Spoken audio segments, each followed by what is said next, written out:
Salut les internets, c'est les squatteurs de ciné. Et alors aujourd'hui, dispositif un petit peu spécial, mon cher Thomas. Oui, parce que malheureusement pour des questions de logistique, on n'a pas pu se retrouver pour faire une vidéo dans notre format classique. Voilà, en fait ce qu'il faut savoir pour les gens qui sont pas au courant, c'est que Thomas et moi on habite à plus de 500 bandes d'écart. Et voilà, on a des agendas un peu compliqués en ce moment, donc plutôt que de ne pas faire de vidéo, en fait on a préféré en faire une un petit peu plus à l'arrache, donc on espère que le contenu va être quand même intéressant. Voilà. Donc aujourd'hui, on a décidé de vous parler d'un film qu'on attendait un petit peu quand même tous les deux, qui s'appelle The Lost City of Z, et non pas of Z, c'est ce qu'on veut plus Z. Donc le nouveau film de James Gray, avec notamment Charlie Hunnam et puis Robert Pattinson et même sur la fin Tom Holland. Et c'est Sienna Miller, qui est quand même un peu la seule femme du casting. C'est vrai. Je l'avais oublié, merci Thibaut. Et donc, on va essayer de vous en parler maintenant et vous dire un petit peu ce qu'on en a pensé.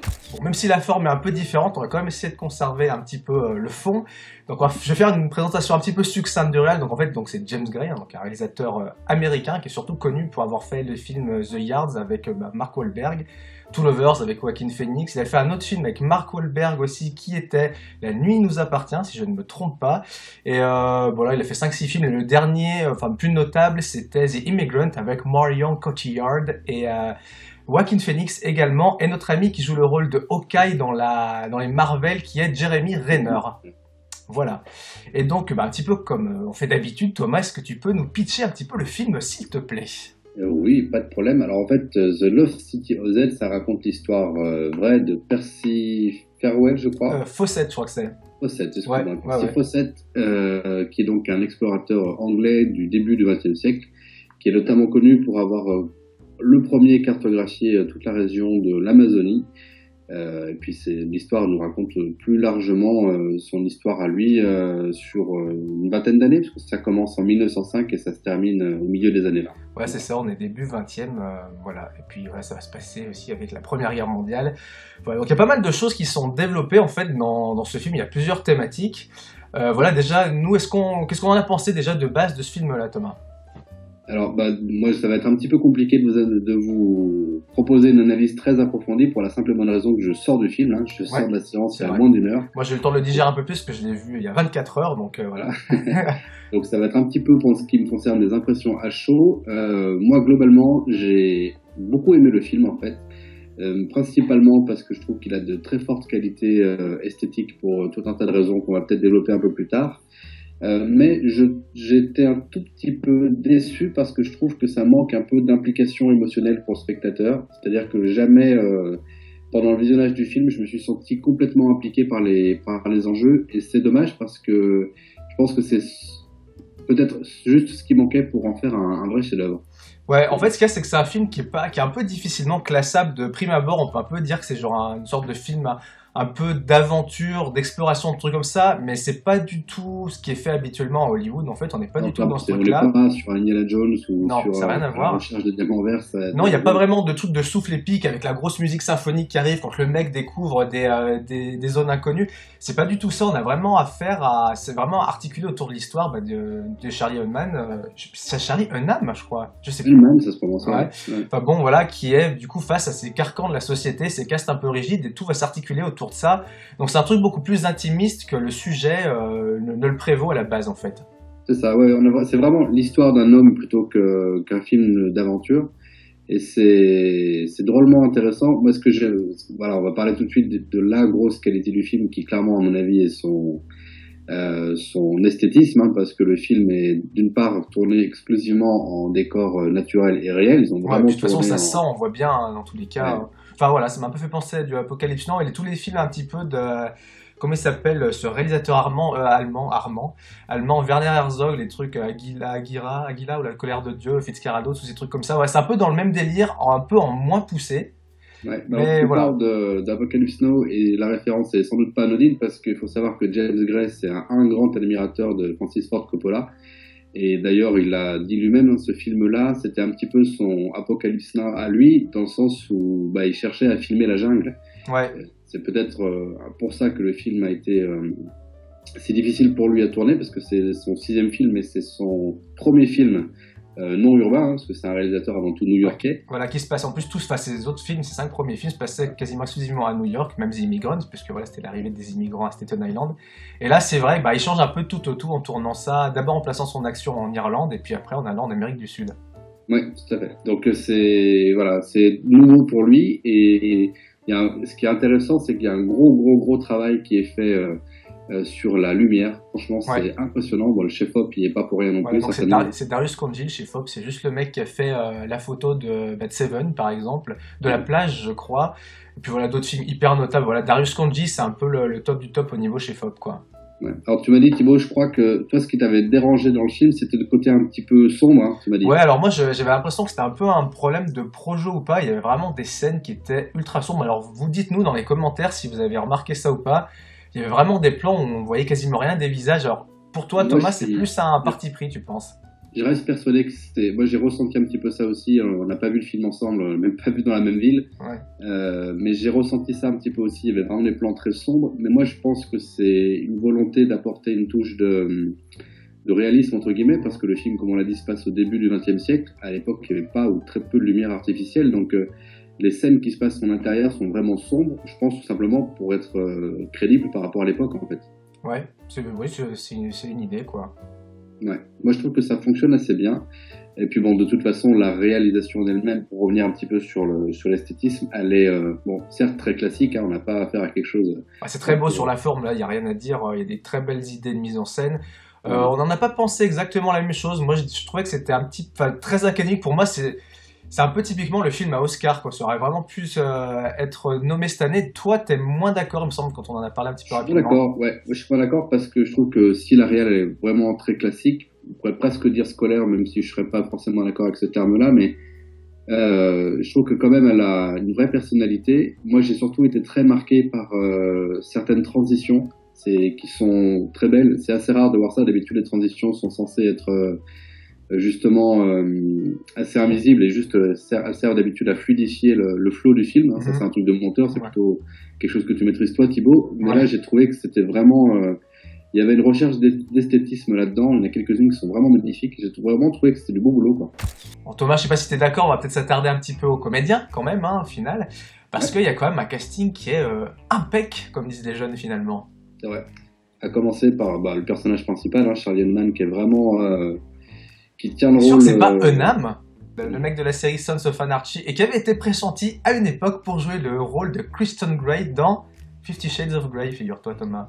Est-ce que tu savais que le rôle avait, dans un premier temps, été proposé à Brad Pitt, qu'il a refusé, bien qu'il soit producteur du film. Et à Benedict Cumberbatch aussi, figure-toi. Ah, bah, tiens, je savais pas. Voilà. Je savais juste que Brad Pitt avait refusé le film parce qu'il tenait en tant que producteur à ce que le rôle soit joué par un Anglais. Le personnage étant anglais lui-même, il trouvait ça important. D'accord.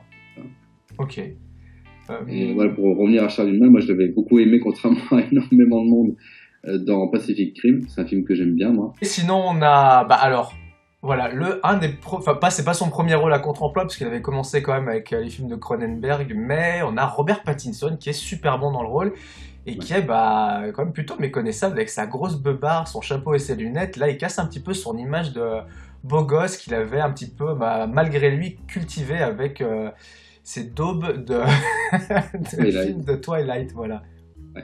Je trouve que c'est ça qui est très intéressant avec cet acteur, c'est qu'il a commencé sa carrière, du moins sa carrière a été vraiment lancée par ses films pour ados, disons. Et depuis, il a une choix de filmo qui est vraiment super intéressante. Et c'est un acteur qui est jeune et qui est, à mon avis, à suivre parce que dans des films comme ça, il montre qu'il peut être autre chose que juste un beau gosse. Et c'est vraiment, vraiment bien vu de sa part de faire des choix comme ça. En plus, il est bon, donc pour moi, alors, je sens vraiment que c'est le mec qui a pas vraiment du tout de plan de carrière. Et pour moi, c'est un peu le Leonardo DiCaprio d'aujourd'hui. Voilà, ce mec a commencé avec son image de beau gosse et il fait des films où le mec est vraiment intéressé au scénario, il est vraiment pas là pour la thune. Et pour moi, il fait vraiment des choix intéressants comme l'est DiCaprio maintenant. Il faut savoir qu'à l'époque, DiCaprio, quand il sortait Titanic, il n'était pas vraiment crédible. Et bon, voilà, on sait ce qu'il est devenu aujourd'hui. DiCaprio, c'est comme un peu le top du top niveau acteur. Voilà, le mec s'est rarement planté en faisant des films. C'est comme un peu l'égérie de Scorsese aujourd'hui. Donc bon, voilà, c'est pas n'importe qui peut se targuer d'être comme ça. Sinon, au casting, une des rares femmes qu'il y a dans le film, c'est quasiment la seule, c'est peut-être même la seule, c'est Sienna Miller, alors qui a pas joué dans énormément de trucs. Elle est surtout connue en fait pour être l'ancienne meuf putain, comment il s'appelle, de Jude Law. Voilà. Après, moi, elle est un peu passe-partout, malheureusement pour elle, je trouve. Donc, elle m'a pas vraiment marqué sur des rôles. Mais là, en tout cas, elle joue bien le rôle de. Elle est bien, en fait, dans ce film-là. Ouais. Elle tient bien sa place. Sa place Ça de m'a femme, pas merde. particulièrement marqué, mais oui, rien à dire de particulier. Ouais. Voilà. Et puis, qu'est-ce qu'on a comme personnage un peu marquant? On a le petit Tom Holland. Tom Holland qui, moi, m'a un peu... C'est pas qu'il m'a dérangé parce que je trouve que c'est un acteur qui est jeune et qui a certainement encore beaucoup de choses à prouver. J'ai simplement trouvé que là, pour moi, c'est peut-être presque une erreur de casting parce que je trouve qu'il est trop jeune. En tout cas, il a un physique trop juvénile pour le personnage qu'il interprète à la fin du film. J'ai pas trouvé ça super crédible. Ça m'a un peu gêné, ça. Ouais, le fait de lui faire pousser une moustache, ça n'a pas forcément, Ouais. pour toi, fait vieillir le mec de 10 ans, quoi. Ben non, moi je trouve qu'il a la tête d'un gamin de 15 ans et sans spoiler le film, il fait des choses qu'un gamin de 15 ans ne pourrait pas faire. Voilà. Ouais. Pour moi, j'ai rien contre Tom Holland, mais je trouve que c'est pas le bon acteur au bon endroit, je trouve. Ouais, donc Tom Holland, on le rappelle, sa carrière va sûrement exploser puisque c'est le prochain Spider-Man. Donc voilà, à mon Je avis, pense que c'est un alors, petit jeune à pour avoir suivre de très près. pour avoir le film et pour la peine dans le rôle de Spider-Man, c'est peut-être le meilleur choix de casting, bien meilleur que les précédents. Écoute, on verra. Donc mon cher Thomas, au niveau des thématiques qui sont traitées, il y en a des multiples en fait, et voilà, ce qui est vraiment au centre de cette histoire, c'est cette histoire de quête, et surtout de quête personnelle, on l'a dit tout à l'heure, on est moins dans l'exploration extérieure que dans l'exploration intérieure au Au final. final, ouais. C'est vraiment un film qui est, bon, sans peut-être aller jusque-là, mais qui est presque plus psychologique finalement. Peut-être pas psychologique, mais effectivement qui s'intéresse plus à la recherche personnelle qu'à l'aventure, quoi.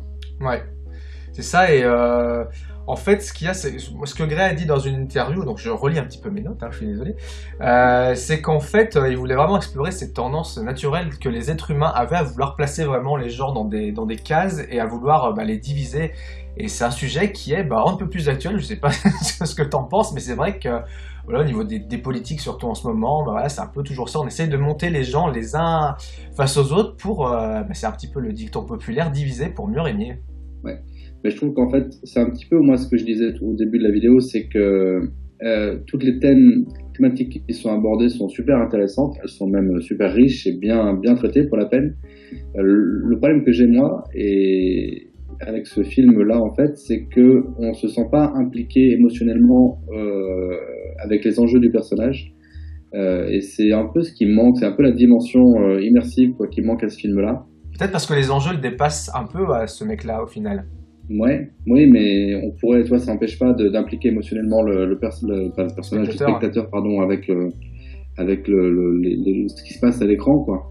Et je trouve que j'arrive pas à analyser encore, je sors trop tôt du film pour comprendre pourquoi j'ai pas réussi à y rentrer complètement. Mais voilà, il y a cette dimension un petit peu, cette distance un peu presque qui est prise entre ce qui se passe à l'écran et ce qu'on ressent. C'est un peu dommage. Moi, je suis un peu d'accord avec toi, moi c'est un truc que j'ai un peu ressenti aussi. Une des choses qui m'a un peu plu par rapport à une autre thématique aussi qui est développée, parce que mine de rien c'est vraiment dans le film aussi, c'est cette thématique un petit peu colonialiste en fait, des blancs envers ces sauvages, ces autochtones. Et moi ce que j'ai trouvé intéressant, c'était que le traitement était différent par rapport à ce qu'on a l'habitude de voir, où c'est toujours un petit peu manichéen, Hollywood, où voilà, on a le méchant blanc qui vient coloniser les autres, et puis les autres c'est les gentils indiens, ou c'est les, enfin là c'est un peu Pocahontas quoi d'habitude, enfin Ouais. on en parle un petit peu, c'est un peu ce qui se passe dans Avatar finalement. Et là, chez James Gray, on n'a pas ce côté vraiment tout noir ou tout blanc. Alors ok, les blancs arrivent en colonialiste puisqu'ils font vraiment, ils vont se poser là-bas parce que pour des raisons financières essentiellement, c'est pas pour faire du tourisme, on le sait bien. Mais aussi les autochtones entre eux, en fait, se battent entre eux. Les mecs sont pas montrés uniquement comme des gentils sauvages, quoi. C'est ça. Alors, par contre, tu vois, le truc qui m'a un peu dérangé, c'est que justement, un des propos du film, c'est de montrer le personnage de Charlie Hunnam comme un mec un peu différent du fait que lui, justement, il cherche à laver un peu son nom, qu'il a, comment dire, une espèce de complexe d'infériorité par rapport à ses pairs. Il a justement un rapport différent avec les indigènes, parce que lui, contrairement aux autres Anglais, il les considère pas comme des sous-hommes, et juste comme des humains, quoi. Et je trouve que cet aspect-là est très intéressant, cet aspect du personnage est très intéressant, mais c'est entre guillemets sous-traité dans le film, dans le sens où il y a aucun en fait personnage d'indigène qui soit véritablement important dans l'histoire. ils sont tous complètement anecdotiques quoi dans le film. Et du coup, ils appartiennent presque au décor, quoi, au même titre que la jungle ou que les bateaux. Et du coup, bah, je trouve que toi, la thématique est intéressante, elle est bien faite, mais il manque un tout petit truc, un tout petit supplément d'âme pour qu'on ait envie d'y croire, quoi. Ouais. Non, mais je Ouais. suis aussi encore une fois d'accord avec toi. Et aussi, on a une autre thématique qui est développée, c'est en fait le rapport qu'ont les humains enfin, avec les autres humains, en fait, finalement. Parce que le film commence avec ce rapport, lui, on a vraiment ce rapport subordonné, hiérarchie, en fait. Et puis après, tout au long du film, on a le rapport qu'il va entretenir avec sa femme, donc les relations mari et femme qui vont être aussi tendues. Les enfants aussi. Et puis ce rapport, voilà, aussi avec ses enfants. Et donc on a ce rapport-là un petit peu, bah, ce sorte de triptyque que je viens d'énoncer, où est-ce que la passion et, on va dire, cette envie d'exploration doit passer au-dessus de tout, au-dessus de sa réussite familiale, finalement, est-ce que ta réussite professionnelle doit passer au-dessus de ta réussite familiale, ou ta réussite en tant qu'homme ou en tant que mari. Alors après, attention, c'est aussi à rapporter à la réalité de l'époque, hein. Mais Oui, c'est vrai, effectivement, ça a quand même des échos dans nos sociétés d'aujourd'hui. C'est intéressant. Là, pour la peine, j'ai trouvé que c'était un point qui était bien amené. même s'il a des rapports quand même plutôt modernes avec sa femme, hein, c'est pas la femme gnangnan elle reste quand même à la maison tout le long du film, mais il y a quand même un peu un rapport de force qui se fait entre deux, et lui elle est pas complètement soumise à son mari, quoi, au contraire. Ouais. Elle fait un sacrifice, mais c'est pas le sacrifice de la soumise, c'est pas montré comme ça en tout cas. Non, ouais. Elle accompagne son mari dans son obsession, mais de manière positive, c'est assez bien foutu, ouais. Donc un autre thème aussi qui est vraiment tout le long du film, c'est cette obsession qu'a ce personnage de Fawcett pour cette cité un petit peu perdue. Est-ce que ça ne deviendrait pas au final une sorte de chimère qu'il essaie de poursuivre et qu'il n'atteindra peut-être jamais, une sorte de fantasme, et on en est même à se penser, est-ce que ce truc existe vraiment alors qu'on en a quasiment des preuves concrètes dans le film? Ouais, ouais, ouais. C'est tout. En fait, à mon avis, le thème principal du film, en fait, c'est le thème de l'obsession. C'est-à-dire que il va au départ en Amazonie pour la recherche de la gloire, et finalement, ça devient tout à fait autre chose. Ça devient le but de sa vie, finalement, la recherche de cette civilisation perdue. Et ben, tu vois, là encore, même si c'est bien amené, c'est bien développé, on comprend bien la transition dans les enjeux du personnage. Encore une fois, on se sent pas complètement impliqué, on se sent pas complètement pris avec lui dans son... Peut-être que le truc est trop personnel pour que ça implique le spectateur, en fait. Peut-être bien, ouais. Peut-être bien, mais si tu veux, quand tu racontes un film à mon avis, hein, quand tu racontes un film, une histoire vraie, ce qui est très compliqué, c'est que d'une part, tu peux pas sortir trop de la réalité des faits, donc ça te donne un cadre un petit peu strict. Mais ce qui est important, c'est que si tu racontes cette histoire, c'est parce qu'elle est extraordinaire, et pour qu'elle soit intéressante, il faut qu'elle soit riche émotionnellement. Et je trouve que l'histoire est intéressante, le film est super bien fait sur tous ses aspects, disons, techniques et narratifs, mais il manque, moi j'arrive pas à revenir là-dessus, je sais, mais il manque un petit peu ce côté attachement émotionnel à l'histoire et au personnage, quoi. Voilà, après, l'histoire, même si elle est intéressante, elle reste quand même, on va dire, pas basique, mais on est toujours un peu moi je trouve sur ce même schéma, voilà, de mythologie, encore avec cette quête du héros qu'on vient chercher, qui voulait pas forcément ça au départ, et qui va trouver cette espèce d'accomplissement, cette sorte d'illumination, et puis après qui va repartir à zéro, et puis qui va se retrouver dans le personnage de son fils, tu vois. C'est un peu toujours les mêmes mécaniques dont on a déjà parlé, qui sont propres par exemple aux films comme les blockbusters de manière générale, et à cette fameuse, voilà, théorie exposée dans L'homme au mille et un visages. Tu vois, je sais pas pourquoi, là, tout de suite, j'ai une analogie qui me vient. Un film qui parle un petit peu de ça de manière très différente et qui est aussi une histoire vraie, tiens, d'ailleurs. C'est Into the Wild, qui parle aussi d'un homme qui part à l'aventure, à la recherche de soi. Finalement, c'est un petit peu le thème commun entre les deux films. Mais dans Into the Wild, il y a vraiment ce côté, justement, comment dire, tu ressens ce que... Ouais. C'est peut-être parce que le mec est tout seul, en fait. Ouais, même s'il est dans ces grands espaces, on sent que le mec est quand même enfermé, on arrive peut-être plus à se mettre à sa place, alors que après les mises en scène sont différentes, donc il y a ça aussi qui doit jouer, mais je comprends tout à fait ce que tu veux dire, et encore une fois, mon cher Thomas, sache que je suis d'accord avec toi. Ben, je t'en suis fort reconnaissant, mon ami Thibaut. Écoute, c'est parfait. Bon, on a quand même dit pas mal de choses, hein, je pense, même si l'heure un peu tardive, peut-être qu'on s'est répété, c'est un peu redondant, donc on s'excuse encore une nouvelle fois, c'est un exercice qui est nouveau pour nous. On espérera le faire le moins souvent possible parce que voilà, c'est peut-être pas très très fun à regarder, donc on sait pas, on C'est verra. vrai qu'on tenait à vous parler de ce film d'une part, et puis on voulait pas vous laisser sans vidéo trop longtemps parce que on va pas pouvoir se revoir avant encore au moins 2 semaines. Donc voilà, ça fait une longue période sans vidéo, donc c'est un essai. Et n'hésitez pas à nous dire ce que vous en pensez. Ouais, si c'est pourri, vous pouvez nous le dire, hein, voilà, on en sera Pas complètement mal. conscient. Bon, du coup, on va se noter un petit peu ce film, voilà, on va se trouver une petite note commune, je sais pas ce que t'en penses Thomas, combien tu lui mettrais toi à ce film-là? Moi, je lui mettrais volontiers la note de 3,5. Je sais pas, on pourrait dire des boussoles, tiens, pourquoi pas. Bah, 3 le boussoles 3,5 et de demi sur boussole, bah 5. écoute, bah pareil, j'ai été d'accord avec toi quasiment sur tout le long de cette vidéo, donc je vais mettre 3,5. Bah allez, moi je vais mettre trois poteries et demie, allez, on va dire qu'il y en a une qui est cassée quoi sur les quatre.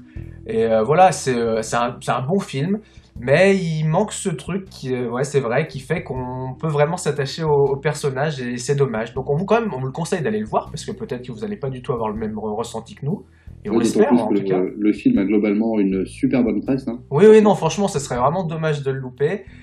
Juste petite parenthèse, il y a d'autres films à voir en ce moment qui sont très bien, et notamment 2 films français qui sont sortis cette semaine et un autre la semaine dernière. Donc il y a Grave, le film, ce film d'horreur qui est précédé d'une hype de fou, qui est vraiment plutôt bon, et aussi Patient, le film de Grand Corps Malade, qui est vraiment génial aussi, que Thomas tu n'as pas vu mais que je te conseille fortement parce que Je vais aller c'est voir. super bon aussi. Oui, je vais aller voir ce week-end et j'en profite pour glisser une autre recommandation, même si le film est lui pour la peine sorti la semaine dernière, ou il y a peut-être même 2 semaines, c'est Logan. Je crois que j'en avais déjà parlé dans une vidéo sur Trainspotting 2, je suis pas sûr. Ouais, tu l'avais évoqué en tout cas. Comment? Tu l'avais évoqué en tout cas. Ouais.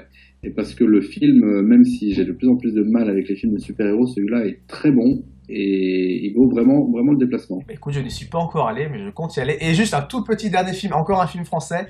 C'est Les Derniers Parisiens des rappeurs de La Rumeur. Donc je sais pas s'il passe encore dans énormément de salles, c'est dommage parce que je pense qu'il n'a pas eu un très gros succès. Mais c'est vraiment super bon. Il y a Reda Kateb dedans, qui est un comédien que j'adore et qui est toujours génial dans ses rôles. Donc voilà, Les Derniers Parisiens, n'hésitez pas à aller le voir si ça passe encore dans un cinéma près de chez vous. Sinon, vous faites comme d'hab, vous l'aurez en VHS, quoi. Et puis voilà. C'était donc les Scotters de ciné, merci d'avoir regardé cette vidéo jusqu'au bout, qui était peut-être un peu plus longue que d'habitude. On essaiera de faire ces vidéos le moins souvent possible, là on vous l'a expliqué, on n'avait pas d'autre choix. Comme d'hab, n'hésitez pas voilà, à mettre des petits commentaires si ça vous a plu, même si ça vous a pas plu, le petit pouce en l'air qui va bien, la petite clochette pour avoir toutes les vidéos.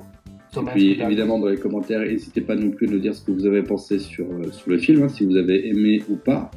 Et puis on se retrouve dans une quinzaine de jours pour notre prochaine vidéo avec un format classique cette fois-ci. Tout à fait. Et allez, on vous le lit un petit peu en avant-première parce que si vous avez regardé jusque-là, c'est que vous êtes des vaillants. Donc ce sera Ghost in the Shell. Voilà. On sait pas trop ce que ça va donner, mais en tout cas, voilà, on n'est pas méga hypé par le film, mais on va voir ce que ça va donner. On peut être agréablement surpris en tout cas. Donc d'ici là, n'oubliez pas les films, c'est mieux au cinéma. Et sans popcorn, c'est toujours plus sympa. Ciao. Ciao.